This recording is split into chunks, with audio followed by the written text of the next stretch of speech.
bilirrubina no conjugada un ácido glucurónico, requiero una enzima de conjugación. Esa enzima de conjugación se llama glucuroniltransferasa. La glucuroniltransferasa actúa habitualmente de dos maneras, ¿no? En un primer momento, anclando una molécula de ácido glucurónico, donde me va a dar la formación de monoglucurónico de bilirrubina, y después va a hacerlo otra vez, va a actuar otra vez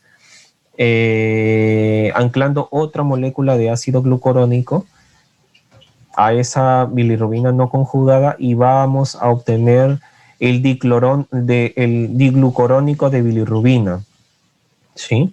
O sea, la bilirrubina no conjugada con dos moléculas de ácido glucurónico. Eso se llama conjugación. La conjugación dentro del hígado, ¿por quién está mediada? Pregunta de bioquímica, no sé si ustedes recuerdan, ¿no? ¿Quién lo media? Lo media la glucuroniltransferasa. Sí, eso no lo recuerden, no lo olviden, perdón, no lo olviden. Entonces, esa conjugación luego forma el diglucurónico de bilirrubina, que ya se considera bilirrubina conjugada, ¿no? Con dos moléculas de ácido glucurónico. Pero esa bilirrubina conjugada no se tiene que quedar en el hepatocito, sino tiene que irse a los canalículos biliares. Para yo poder llevarla, agarrarla y meterse la bilirrubina al canalículo biliar, tiene que introducirse por unos puentes o unos transportadores. Esos transportadores se llaman transportador de paraproteína 1, 2, 3 y 4. El más famoso es el 4. ¿Sí? ¿Con qué finalidad? Con la finalidad de llevarlo de la bilirrubina conjugada, de llevarlo dentro del hepatocito al canalículo biliar y pueda excretarse por la bilis, ¿no? Y ya por la bilis llegar al duodeno y así continuar con el metabolismo. Entonces, todo esto de la captación, transporte, conjugación y excreción de la bilirrubina se lleva dentro del hepatocito para luego salir por la bilis, y la bilis, a través de las vías biliares, llevarlo adentro del intestino, ¿sí? Y ahí ya la bilirrubina, pues obviamente ya sale conjugada hacia el intestino, ¿no? En el intestino, a través de la acción de ciertas bacterias, a la acción bacteriana de la beta-glucuronidasa, esa bilirrubina conjugada vuelve a desconjugarse, por decirlo así, ¿no? Vuelve a desconjugarse, formando nuevamente bilirrubina libre o bilirrubina no conjugada. Esa bilirrubina libre o no conjugada, a través de procesos metabólicos ya con las propias bacterias, genera urobilinógeno. El urobilinógeno que se queda dentro del intestino y dentro de la luz colónica se llama urobilinógeno fecal, o llamado también estercobilinógeno, ¿no? Estercobilinógeno. Y este estercobilinógeno habitualmente colorea de color amarillo o marrón las heces, ¿no? Y esta es la fisiopatología de por qué las heces salen de ese color. Hay algunas personas que tienen mayor cantidad de concentración de estercobilinógeno, que hace de que se forme una sustancia que se llama mesobilifuxina. Esa mesobilifuxina genera una coloración más oscura en las deposiciones, que en ciertas medidas, cuando uno consume ciertos alimentos, lo estimula a la producción de las bacterias intestinales a producir más mesobilifuxina, y eso colorea más las deposiciones. Es un cambio dentro de todo, es un cambio esperable por la mayor producción de estercobilinógeno, ¿no? A tener en cuenta más que todo en la formación de la coloración de las deposiciones. Pero una gran parte de este urobilinógeno y bilirrubina libre no siguen esa vía de excreción colónica, sino que se absorben nuevamente en el ilion terminal, y esa absorción llega a través de la vena porta y llega nuevamente esa bilirrubina no conjugada hacia el hígado, ¿no? Se capta, se transporta y vuelve nuevamente esto. Esto de acá se llama circulación enterohepática de la bilirrubina, ¿ya? Circulación enterohepática. Por otro lado, hay esta circulación enterohepática de la bilirrubina no conjugada, sigue la circulación sistémica y pasa por el riñón, ¿no? Donde filtra el glomérulo, se excreta por la orina y genera urobilinógeno urinario, ¿no? Que da la coloración amarillenta de la orina también, ¿no? Bien. Entonces acá dentro de las definiciones tenemos la bilirrubina indirecta, que es hidrófoba, o sea, no soluble en agua, unido a la albúmina en el plasma, que no filtra el riñón y no aparece en la orina. Y por el otro lado, la bilirrubina directa conjugada, que filtra libremente el riñón y que un exceso de ello puede filtrar el riñón y genera una coloración más intensa de la orina, ¿no? La coluria, cuando sobrepasa un umbral típico que es los 2 miligramos por decilitro. Hay otras definiciones que son la colia, que es la falta de pigmentación de las heces, ya que la bilis no pasa al intestino y no forma micelas de grasa y no forma urobilinógeno fecal o estercobilinógeno y no genera la coloración de las deposiciones. Y la coluria, la orina de color coñac o Coca-Cola, debido a la presencia excesiva de derivados de bilirrubina, como ustedes pueden ver ahí en la foto. Entonces esto está hablando, ¿no?, de la circulación enterohepática de la bilirrubina, ¿no? Se forma en el hígado, sale por la bilis, las bacterias lo metabolizan, nuevamente los desconjugan la bilirrubina y pasa nuevamente a la circulación por el sistema porta, pero en el sistema porta tiene dos vías, ¿no? Una que se va nuevamente al hígado para que nuevamente haga el mismo ciclo y otra que se vaya al riñón para que se vaya por la orina y se excrete por la orina, ¿no? Cuando nosotros empezamos a clasificar a las ictericias, estas ictericias se pueden clasificar desde un punto anatómico en prehepática, hepática y poshepática. La ictericia prehepática es cuando hay un aumento de esa bilirrubina que no llega a conjugarse dentro del hepatocito, ¿no? Va a haber una hiperbilirrubinemia no conjugada, que habitualmente es por una sobreproducción de bilirrubina libre o no conjugada, y como ya habíamos dicho, toda esa bilirrubina libre o no conjugada, la mayoría de ellos viene de la hemocatérisis, de la destrucción de eritrocitos, o sea, de la hemólisis, ¿no? Entonces va a haber una hemólisis superior a la capacidad de depuración del hígado, ¿no? Y va a aumentar la bilirrubina indirecta. Y la directa se va a mantener normal. Va a haber una ictericia hepática.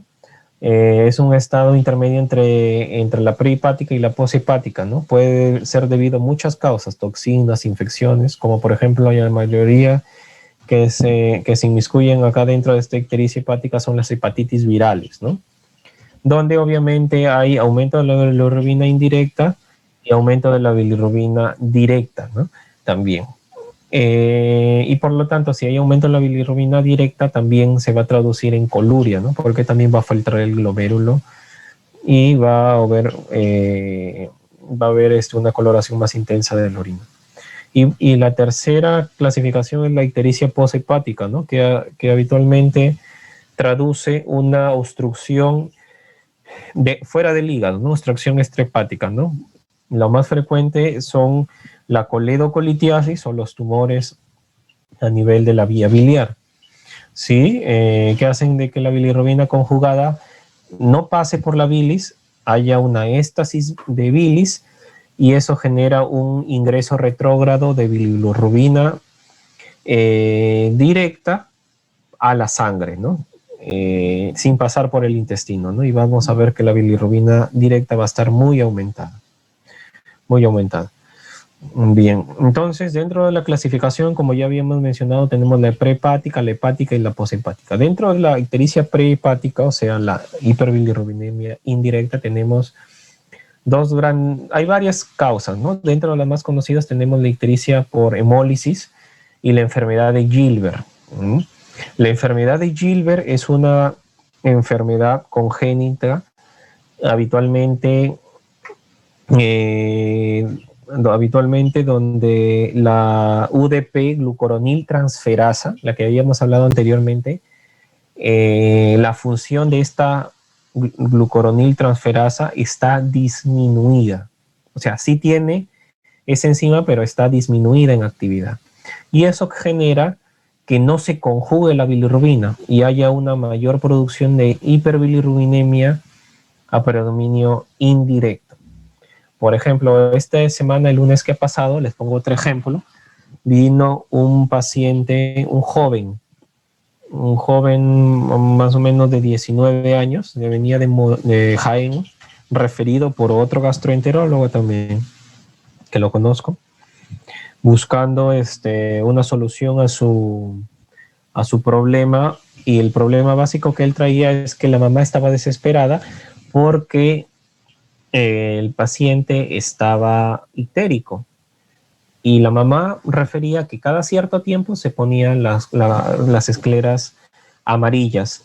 Entonces, cuando uno lo aborda al paciente, el paciente no tenía comorbilidades, el paciente no tenía signos de alarma, el paciente era asintomático, joven, habían tenido sus exámenes que se le pidieron, VIH, hepatitis, fármacos, no ingiere drogas aparentemente, no tiene enfermedades de fondo, todo era negativo, ¿no? Había gastado bastante la señora haciéndose exámenes. Inclusive pensaban que su hijo tenía una enfermedad pues congénita, o sea, una enfermedad que ya lo iba a matar, por decirlo así, ¿no? Entonces, cuando en eso le hago pues las preguntas y le digo si esa coloración amarillenta hace cambiar la coloración de su orina, y me dijo, no, orino normal. O sea, eso ya me hace pensar que es solamente una hiperbilirrubinemia indirecta, ¿no? Y efectivamente, los Gilbert son indirectos, ¿no? Son hiperbilirrubinemia a predominio indirecto, sin ningún signo de alarma, pero que aumenta esa bilirrubina cuando hay un factor emocional, estresante, que empeore la producción de bilirrubina indirecta o genere mayor hemólisis secundariamente, ¿no? Por decirlo así. O sea, hemólisis en el sentido de hemólisis normal en la formación de la bilirrubina. Y efectivamente, el niño estaba más sano que yo. Bueno, el niño, no, el joven estaba más sano que yo. Entonces, al final, la característica del síndrome de Gilbert es una paciente asintomático, habitualmente joven, a edades jóvenes, que tiene predominio de hiperbilirrubinemia indirecto, siempre es indirecto, que en la bilirrubina indirecta no sobrepase los 5 miligramos por decilitro y que tenga temporadas donde está anictérico y tenga temporadas donde está ictérico, y que en esas temporadas se asocia habitualmente a un estado emocional alterado. Y el chico tenía todo, ¿no? Entonces era un síndrome de Gilbert, ¿no? ¿Cuál es el tratamiento del síndrome de Gilbert? Ninguno, pues, ¿no? Es porque el pronóstico es bueno, el pronóstico es como si no tuviera la enfermedad, o sea, normal, ¿no? No altera la calidad de vida, ¿no? Siempre hay que tenerlo en cuenta, chicos, porque ustedes fácil tienen, es relativamente frecuente, ¿eh? De repente tienen por ahí un hermano, un primo que se pone amarillo cada cierto tiempo. Si les digo que tiene todas esas consideraciones, hay que tener en cuenta que es un Gilbert, que no ha sido diagnosticado. Dentro de la clasificación de las hiperbilirrubinemias de causa hepática, las más frecuentes son las hepatitis agudas y la cirrosis, ¿no? Y de las causas poshepáticas, las más frecuentes son, para que se orienten, son las coledocolitiasis y los tumores periampulares. ¿Cuáles son los tumores periampulares? Siempre los pregunto, ¿no? Siempre los pregunto. Son los 4 tumores periampulares: cáncer de cabeza de páncreas, ampuloma, adenocarcinoma de duodeno y colangiocarcinoma distal. Son los 4 tumores periampulares que siempre hay que tener en cuenta. Entonces, la hiperbilirrubinemia a través de la reacción de Van der Weghe, que es un proceso laboratorial específico, puede determinar la cantidad de bilirrubina conjugada, no conjugada y la total. Entonces, ya analizando las causas de esta hiperbilirrubinemia no conjugada, o sea, no hidrosoluble, tenemos unas causas de sobreproducción, o sea, sobreproducción de esta bilirrubina no conjugada, ¿no? ¿Y cuándo hay sobreproducción? Cuando hay hemólisis. Pues la hemólisis puede ser intravascular o extravascular, ¿no? Esto ya lo van a ver en hematología. Vamos a ver hemólisis, anemia hemolítica autoinmune, anemia hemolítica microangiopática, hemoglobinopatías, déficit de glucosa 6-fosfato,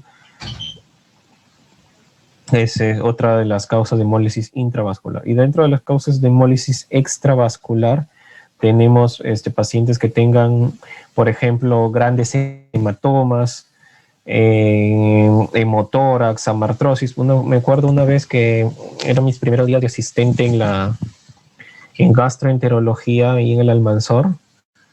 Me llegó una interconsulta por ictericia de un paciente politraumatizado.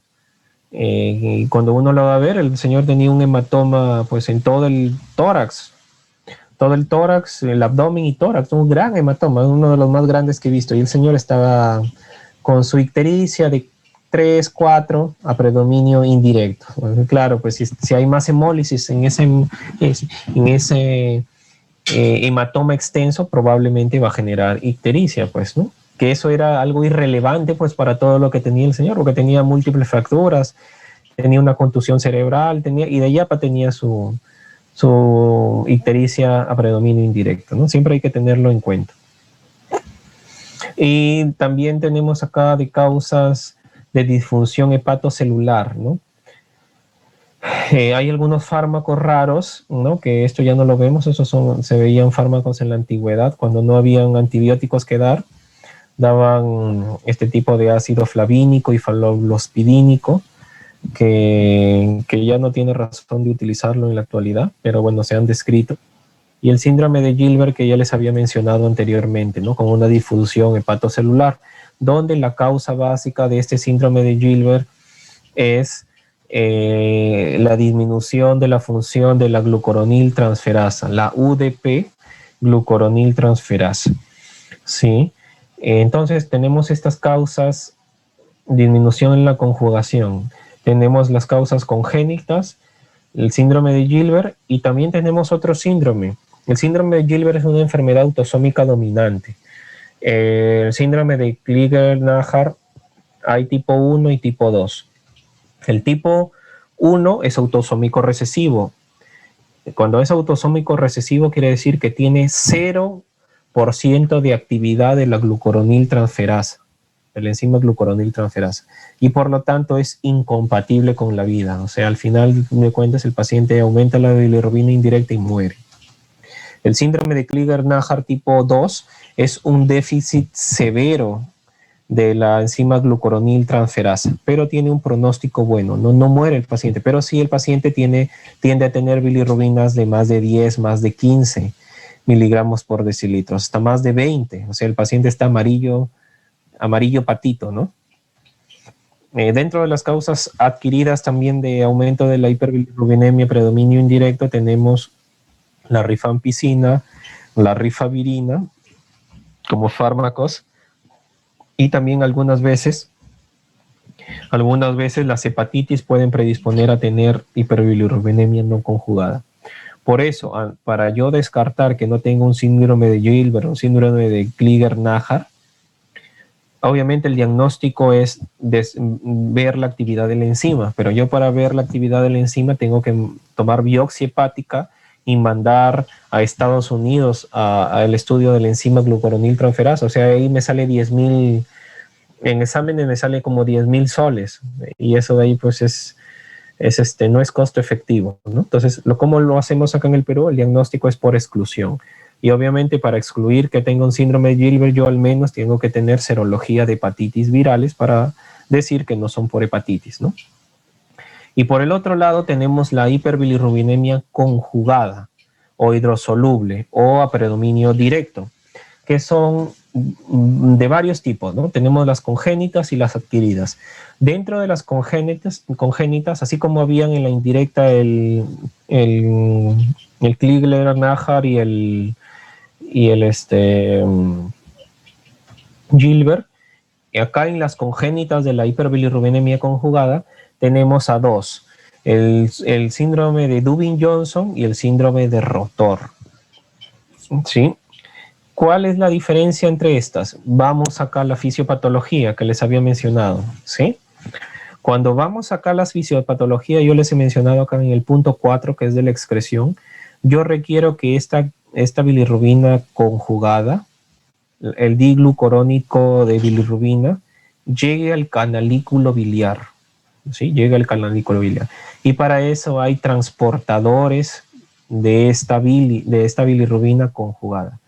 Estos transportadores de bilirrubina conjugada, hay varios transportadores, ¿no? Como yo les había mencionado. El DOL4 es el más famoso, pero cuando hay mutación del transportador de la paraproteinemia 2, quiere decir que está alterado el transporte de la bilirrubina conjugada dentro del hepatocito al canalículo biliar. No puede transportar esa bilirrubina. Y por lo tanto se va a quedar almacenado dentro del hepatocito. El hepatocito no va a aguantar y lo va a botar a la sangre. Y por lo tanto se va a traducir en una hiperbilirrubinemia en predominio directo. Ese es el síndrome de Dubin-Johnson. ¿Sí? ¿Y qué pasa? Para yo poder transportar, necesito primero anclar la bilirrubina. ¿Qué quiere decir anclar? O sea, necesito que la bilirrubina conjugada se pegue al canalículo. Una vez pegado al canalículo, pase por el transportador, que es la paraproteína. ¿Qué pasa en el síndrome de Rotor? En este síndrome de Rotor, lo que no hay es habitualmente esa proteína de anclaje. Y por lo tanto, como no está la proteína de anclaje, no puede pasar al canalículo tampoco. Entonces, en uno está alterada la proteína de anclaje y en el otro está alterado la proteína transportadora. Y cada uno es llevado por genes diferentes, ¿no? Esto de acá probablemente se les olvide posteriormente, pero se lo explico de manera académica para que lo puedan entender ustedes, ¿sí? Bien, entonces hay otras causas de hiperbilirrubinemia adquirida como la insuficiencia hepática, insuficiencia hepatocelular, ¿no? La cirrosis, ¿no? Alteraciones en la membrana canalicular que tenemos, por ejemplo, las enfermedades autoinmunes, ciertos fármacos que inhiben la función de proteínas transportadoras, ¿no? Obstrucción canalicular, ¿no? Y hay también causas adquiridas donde generan una colestasis, o sea, una disminución de la circulación de la bilis. Esa colestasis puede ser intrahepática o extrahepática. O sea, condiciones que predispongan a que la bilis formada por bilirrubina conjugada regrese o genere un reflujo hacia el hepatocito. Eso se llama colestasis intrahepática, ¿no? Y hay varios también causas de esta colestasis intrahepática. Fármacos como la clorpromacina, algunos esteroides, la eritromicina, el alcohol también puede generar ese reflujo de bilis. Brazo, la cirugía, hepatitis infecciosa, colestasis intrahepática benigna recurrente del embrazo, a veces Dubin-Johnson y Rotor también lo pueden hacer por este método, ¿no? Porque hay una colestasis secundaria aparte del déficit enzimático que ya conocemos. Esto es la parte de la colestasis intrahepática. Inclusive procesos infecciosos son los que pueden predisponer a esta colestasis intrahepática. Por ejemplo, una hepatitis aguda por hepatitis A. La hepatitis A genera inflamación hepática y genera inflamación canalicular, colestasis intrahepática, y eso hace regresar a la bilis ya conjugada y genera aumento de la bilirrubina conjugada en sangre. También está dentro de los mecanismos fisiopatológicos. Y las colestasis extrahepáticas son producto ya cuando hay una obstrucción en la vía biliar, básicamente, ¿no? Esta obstrucción de la vía biliar puede ser benigna o maligna. Benigna, coledocolitiasis o lesión de la vía biliar o estenosis benigna de la vía biliar. Y malignos son los tumores periampulares que ya habíamos comentado. De todas estas colestasis extrahepáticas, hay un síndrome que se llama el síndrome coledociano. El síndrome coledociano es una entidad que genera 3 signos clínicos: ictericia, coluria o acolia o hipocolia, ¿sí? Eso me indica, ya directamente tengo que estar pensando que hay una obstrucción de la vía biliar. Puede ser maligna o puede ser benigna, ¿sí? Esto de acá ya lo habíamos visto. Y tener en cuenta que esta hiperbilirrubinemia puede traer consecuencias fisiopatológicas. Recuerden que la bilirrubina en exceso llega a través de los capilares sanguíneos, las arteriolas, capilares sanguíneos, se deposita debajo de la piel y da esa coloración amarillenta. Pero también debajo del epitelio tenemos terminaciones nerviosas libres.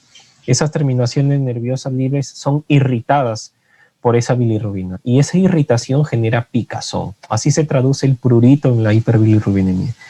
Hay enfermedades que generan prurito incapacitante en el contexto de hiperbilirrubinemias. Por ejemplo, el prurito de los cánceres de páncreas, ¿no? El cáncer de páncreas genera obstrucción de la vía biliar y genera también prurito intenso. El prurito intenso es una consecuencia a veces severa en los pacientes, ¿no? Se paran rascando nomás. Y también depende de la tolerancia a la bilirrubina, ¿no? Dentro de mi corta experiencia como gastroenterólogo, he visto el máximo valor de bilirrubinas que he visto en un paciente ha sido de 51 de bilirrubinas, ¿no? 51 miligramos por decilitro, ¿no? O sea, nosotros que tenemos 1 para 51 no es nada, ¿no? Y el paciente sí tenía bastante prurito, ¿no? Era un cáncer de páncreas. Esto es a tener en cuenta. También, por ejemplo, la colangitis biliar primaria, antes llamada cirrosis biliar primaria, también genera un prurito incapacitante también, ¿no? Y a veces no tanto con valores elevados de bilirrubina, a partir ya de 8 de bilirrubina, 10 de bilirrubina empieza el prurito. Hay algunos que tienen el umbral de 5, más bajo todavía. Recuerden que el aumento de hiperbilirrubinemia indirecta puede generar kernicterus, ¿no? Kernicterus, que es una consecuencia habitualmente de daño neurológico secundario en el recién nacido, secundario a una hiperbilirrubinemia indirecto excesiva, ¿no? Excesiva. Entonces, en la evaluación de la ictericia, habitualmente tenemos que ver si hay obstrucción biliar o no hay obstrucción biliar. Y para eso yo tengo que preguntarme, ¿hay síndrome coledociano o no hay síndrome coledociano? Si tiene síndrome coledociano, lo primero que voy a pensar es, tiene obstrucción biliar. La siguiente pregunta que yo me voy a hacer es, ¿tiene obstrucción biliar extrahepática o intrahepática? ¿No? Con esto de acá vamos a verlo otra vez con algunos datos anamnésicos y también lo vamos a determinar con los exámenes complementarios. O de repente el paciente tiene daño hepatocelular, ¿no? Que le condicione a esa ictericia. Dentro de las causas de ictericia con colestasis intrahepática, ya habíamos mencionado, ¿no? Tenemos las hepatitis virales, las alcohólicas, las por drogas, la colangitis biliar primaria, la colangitis esclerosante primaria, el síndrome del vaciamiento del conducto biliar, que son síndromes asociados al post-trasplante hepático, ¿no? Para que ustedes lo puedan relacionar. Hay causas intrahepáticas como la colestasis benigna recurrente, gestación y colestasis, nutrición parenteral total puede generar aumento de la hiperbilirrubinemia con colestasis, la sepsis, la colestasis por sepsis, ¿no? El paciente está en UCI y empieza a hacer ictericia. ¿Por qué? Porque la sepsis genera ictericia con colestasis. Colestasis postoperatoria benigna, síndromes paraneoplásicos también puede generar ictericia. Hay un síndrome que es el síndrome de Stauffer, que es la hiperbilirrubinemia con hipertransaminasemia secundaria a un tumor de células redondas grandes del riñón, ¿no? Es un síndrome paraneoplásico raro, ¿no? Enfermedades veno-oclusivas del hígado también puede generar colestasis. Enfermedades extrahepáticas benignas, ¿no? La coledocolitiasis, la colangitis esclerosante, pancreatitis crónica. La pancreatitis crónica estenosis de la vía biliar y por lo tanto puede generar colestasis, ¿no? Colangiopatía, IG4 asociado a VIH, etcétera, ¿no? De las causas extrahepáticas malignas tenemos todo lo maligno, ¿no? Los 4 tumores periampulares que ya les había mencionado, procesos malignos que comprometen la vena porta, ¿no? Por ejemplo, mesoteliomas a veces tumores del mesenterio, etcétera, ¿no? O los mismos ganglios linfáticos que pueden comprimir la vía biliar y pueden generar colestasis, ¿no? El enfoque diagnóstico del paciente ictérico habitualmente se hace en el 90% con los datos clínicos, ¿no? De la anamnesis, examen físico, exámenes de laboratorio, métodos de imagen no invasivos y algunas veces se requiere estudios invasivos. Hay algunos datos que me van a orientar más o menos a por qué la ictericia puede ser dada en ese paciente, ¿no? Por ejemplo, las hepatitis virales, habitualmente las hepatitis viral por virus A, B y C, habitualmente son en pacientes jóvenes, ¿no? Menos de 30 años. Y los cánceres habitualmente asociados a ictericia son en pacientes mayores de 50 años, ¿no? Asociados también, por ejemplo, al cáncer de vesícula biliar, al cáncer de páncreas, ¿no? Y tener en cuenta que, por ejemplo, la litiasis más es en mujeres, ¿no? Mayormente, por ejemplo, pancreatitis crónica, coledocolitiasis, colelitiasis, colangitis biliar primaria, habitualmente más va en el sexo femenino, ¿no? Colangitis esclerosante primaria va más con varones, por ejemplo, ¿no? Y fármacos sí puede ser a cualquier edad, en cualquier momento, ¿no? ¿Por qué les digo esto? Porque a veces el paciente vienen referidos de Moyo. El año pasado, por ejemplo, tuvimos una pequeña de 8 años referida de Moyobamba porque estaba tomando itraconazol y la niña llegó con bilirrubinas de 25 y encefalopática, ya tenía signos de insuficiencia hepática, ¿no? Y ahí es una insuficiencia hepática por fármacos, a veces el único tratamiento es trasplante hepático, ¿no? Al final la niña falleció porque el fármaco generaba hepatotoxicidad y le habían dado una dosis excesiva a la niña, ¿no? Entonces siempre hay que tener en cuenta las reacciones adversas que tengamos de los fármacos que prescribimos. Los hábitos y tóxicos, tóxicos que pueden estar relacionados con el paciente. Por ejemplo, esto de la hepatitis B y C, preguntar siempre factores de riesgo sexual, ¿no? En el paciente, o antecedente de transfusiones, pues, en el paciente, ¿no? O lesiones por punzocortantes, ¿no? Lo que habitualmente vemos nosotros es que personal de salud que trabaja con agujas, ¿no? Que por ejemplo son de laboratorio, microbiología, alguno de ellos tiene hepatitis B, porque por ahí se contagió, o hepatitis C, ¿no?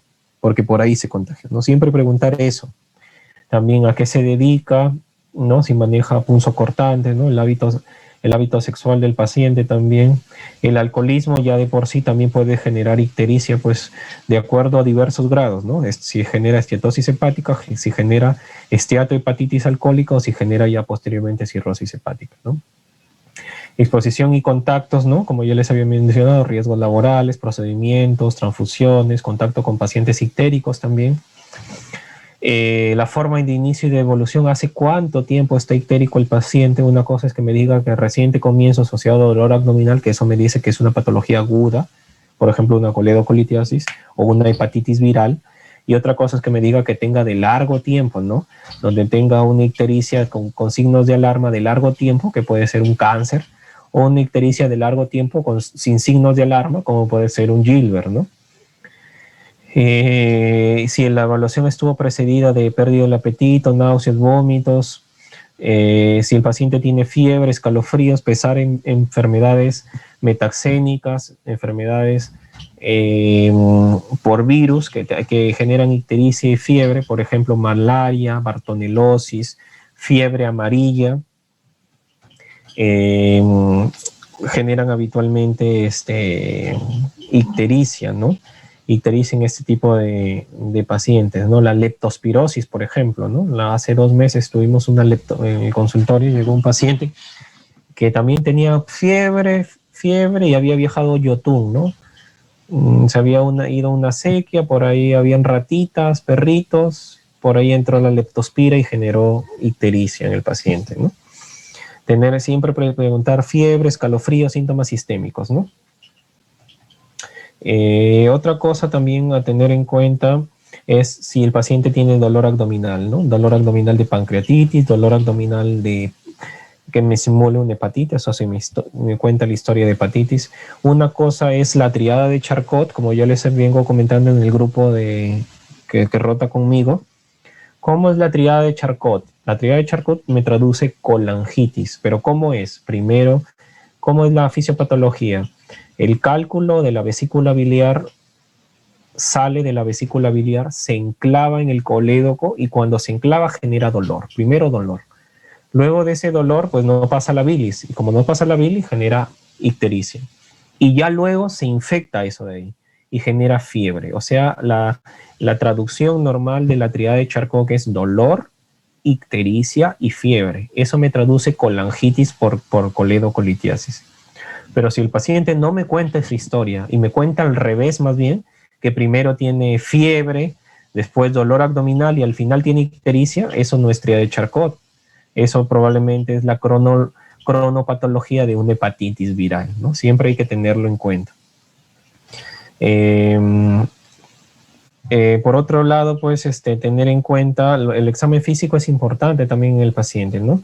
Buscar si tiene estigmas hepáticos, ¿no? Telangiectasias, punto rubis, eritema palmar, rinofima, distribución feminoide del vello pubiano en el varón, circulación colateral en el abdomen con un abdomen distendido, batraciano. Ese es el hábito de Chebostek, ¿no? Chebostek. Abdomen globuloso por ascitis y ginecomastia, obviamente me está diciendo que es un paciente con cirrosis, ¿no? Si el paciente presenta adenopatías o adenomegalias generalizadas, tener en cuenta que la mononucleosis infecciosa, que es una infección producida por virus de Epstein-Barr, genera habitualmente ictericia y puede generar ictericia y adenomegalias, ¿no? Yo he visto mononucleosis infecciosa, pero de todas las mononucleosis no he visto que van con ictericia. Cuando antes de hacer la especialidad, he visto, pero no han ido con ictericia, han ido con otras manifestaciones. Dentro de la mononucleosis infecciosa solamente un 10% genera ictericia aproximadamente, ¿no? Pero hay que tenerlo en cuenta también, ¿no? Revisar ganglios en el paciente. Tener en cuenta cuando yo encuentro un ganglio supraclavicular izquierdo, ese ganglio se llama el ganglio de Virchow, ¿no? El ganglio centinela, ¿no? Sospechar en cáncer gástrico avanzado o en cáncer pancreático ya metastásico avanzado. Si yo encuentro el ganglio de Virchow, el ganglio de Virchow, ¿qué me traduce? El ganglio de Virchow me traduce un cáncer gástrico o un cáncer pancreático en último estadio, o sea, metastásico. Esa es la traducción.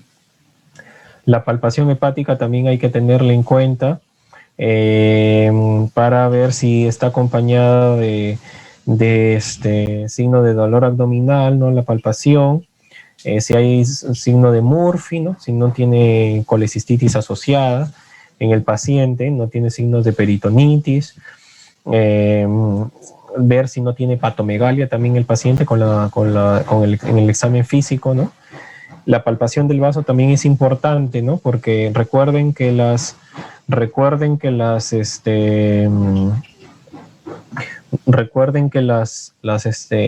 vaso habitualmente crece cuando hay hemólisis, ¿no? Entonces, en una anemia hemolítica vamos a encontrar ictericia, hiperbilirrubinemia a predominio indirecto, va a estar anémico el paciente y el vaso también se va a palpar. Un ratito, chicos, un ratito.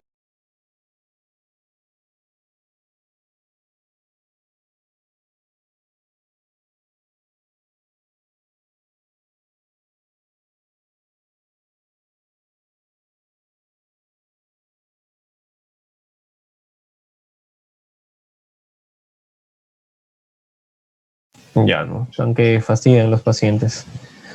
Ya, chicos, entonces les estaba comentando que,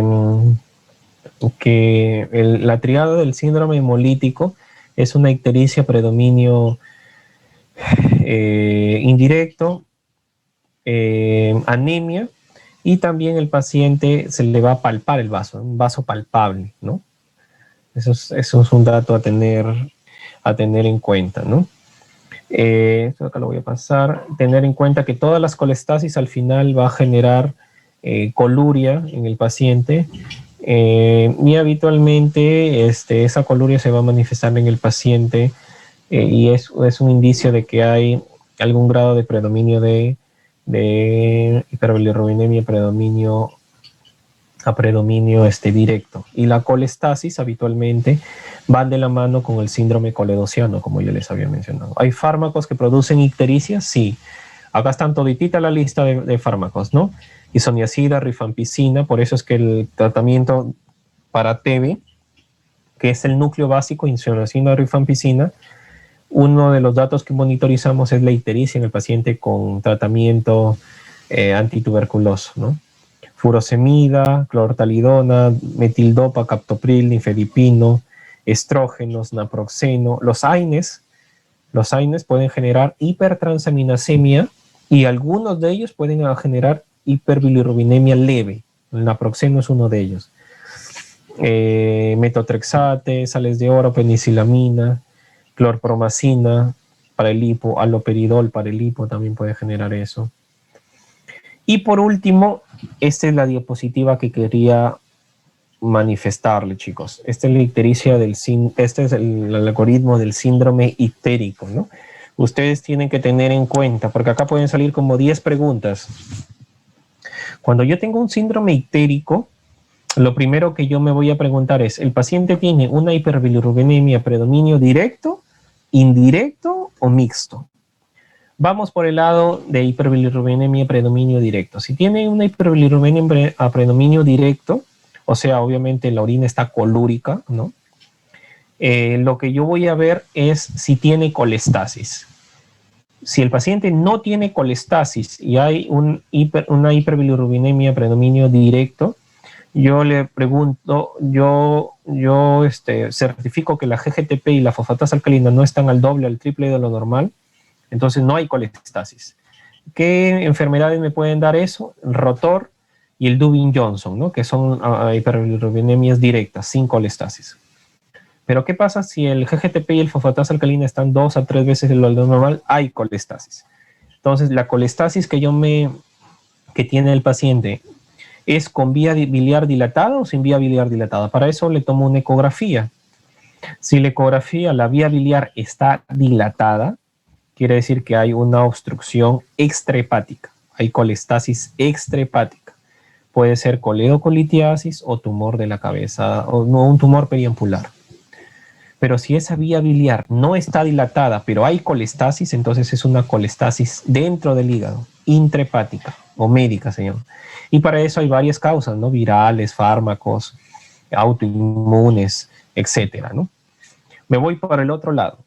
La hiperbilirrubinemia indirecta. Hay hiperbilirrubinemia indirecta, o sea, la orina normal. Entonces, lo primero que yo me pregunto ¿hay hemólisis o no hay hemólisis? Para la hemólisis, ¿qué pido? Un test de Kunz directo, ¿no? El test de Kunz directo sale negativo, o sea, no está hemolizando el paciente, ¿no? Y no hay ninguna otra condición de hemólisis, no necesariamente autoinmune, sino no hay ninguna otra condición de hemólisis. Entonces, si hay hemólisis, tengo que mandarlo con el hematólogo. Pero si no hay hemólisis, recuerden, hiperbilirrubinemia indirecta, sin hemólisis, el Gilbert es el más frecuente, ¿sí? El Gilbert y el Kliger-Najar. ¿Cuál es la diferencia clínica que ustedes se van a poder decir entre los dos? Porque ambos son congénitos. El valor de la bilirrubina. Si el valor de la bilirrubina habitualmente no sobrepasa los 5, es Gilbert. Y si sobrepasa los 15, es Kliger-Najar, ¿no? Habitualmente es así. Fácil. Doctor, pero hay pacientes que tienen las dos bilirrubinas alteradas. Eso se llama hiperbilirrubinemia mixta. Si a esa hiperbilirrubinemia mixta yo veo que tiene transaminasas, más de 10 veces el valor normal, más de 10 veces el valor normal es en rango de hepatitis. Esa es una hepatitis aguda. Y en hepatitis aguda sí me voy a tener que ver causas virales, tóxicas, farmacológicas, alcohol, autoinmunes, metabólicas, ¿no? Ahí tengo que echarme a buscar, ¿sí? Pero si el paciente tiene menos de 10 veces el valor de las transaminasas y yo tengo estigmas hepáticos, obviamente esta ictericia mixta con transaminasas menos de 10 veces el valor normal, es una hepatopatía crónica. Pido una ecografía, veo si no tiene estigmas hepáticos, o sea, no tiene signos de cirrosis o de alguna otra enfermedad hepática, y así enfoco el diagnóstico en cuanto a las ictericias. Muy bien, chicos. ¿Preguntas? ¿Qué tal les pareció el tema? ¿Estuvo aburrido? ¿Alguna duda? ¿Alguna pregunta? Siempre hay preguntas.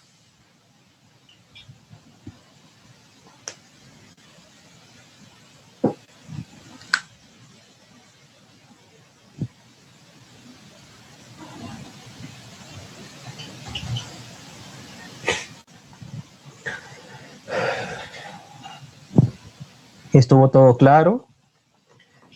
¿Algo que no se entendió?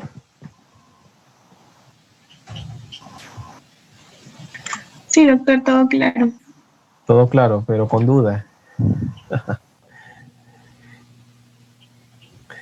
Doctor, disculpe, ¿nos va a pasar las diapositivas? Bueno, el delegado, si el delegado me las pide, yo se los paso. Yo sé, pues. Joseph, ya pues. ¿Joseph es el delegado? No sabía que Joseph era delegado. Sí, es el delegado. En las sí, diapositivas de la clase anterior también. No sabía que era el delegado, pero ya voy a conocerlo, ese tal Joseph.